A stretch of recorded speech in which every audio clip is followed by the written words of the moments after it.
존경하는 270만 도민 여러분, 안녕하십니까? 교육위원회 소속 안동 출신 박미경 의원입니다.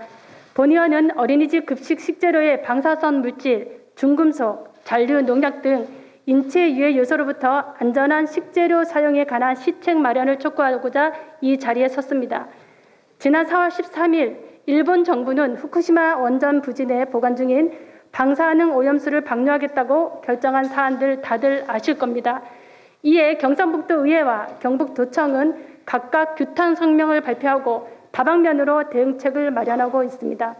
하지만 이런 적극적인 대응에도 불구하고 지난 8월 26일 언론 보도에 따르면 일본은 2023년부터 원전 1km 떨어진 바다에 해저 터널을 뚫어서 사고 현장에서 발생한 오염수를 방류하겠다는 구체적인 방안까지 최종 결정하였습니다.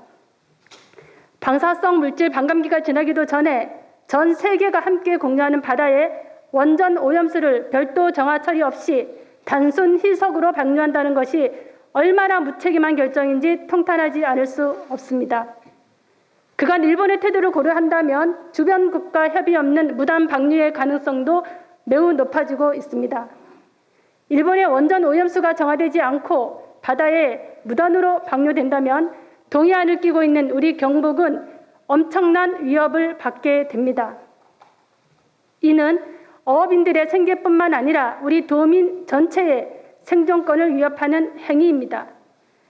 원전 오염수에 제일 먼저 우려되는 것이 농수산물과 같은 식재료의 오염 여부입니다. 눈으로 보이는 특징이나 냄새가 없기 때문에 반드시 전문 측정 기기를 사용해야 기준치 대비 오염도를 알 수 있습니다. 특히 식재료의 오염은 성장기에 있는 미취학 아동에게는 미량의 노출도 치명적일 수밖에 없습니다. 일본이 언제 무단 방류를 할지 모르는 불안한 상황에서 식재료에 대한 안전 점검은 더 이상 선택이 아닌 필수입니다. 촘촘한 관리망을 구성하고 일상생활에서 안전을 확보하는 것이 소 잃고 외양간 고치는 우를 범하지 않는 유일한 길입니다. 경상북도 교육청은 2015년부터 매해 100여 개 학교를 대상으로 식재료 방사성 물질 표본 검사를 실시하고 있으며 2022년부터는 도내 유치원까지 대상을 확대한 전수검사를 계획하고 있습니다. 이 전수검사를 위해 경북교육청은 도내 23개 교육지원청에 요오드, 세슘을 검사할 수 있는 장비를 보급하였고 자체 인력의 활용을 통해 전수검사를 실시할 수 있게 되었습니다.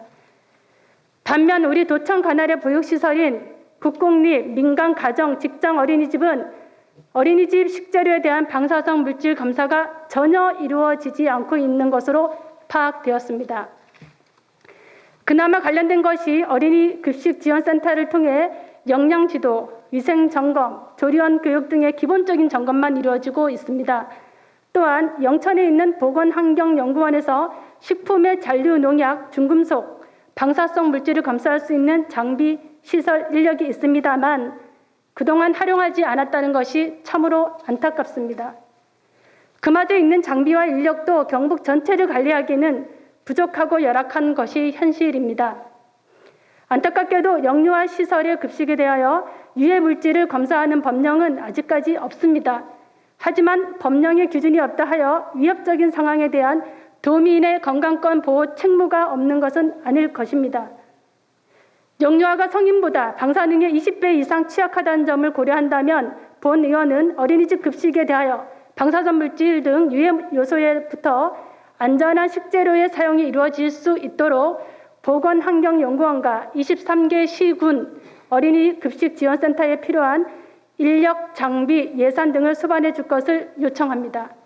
도내 어린이집의 급식에 대하여 우리 부모님들이 믿고 안전하게 맡길 수 있도록 이철우 도지사께서는 어린이집 급식 식재료의 유해 물질 검사 계획과 시책을 수립하여 줄 것을 강력히 촉구하면서 본의원의 5분 발언을 마치겠습니다. 감사합니다.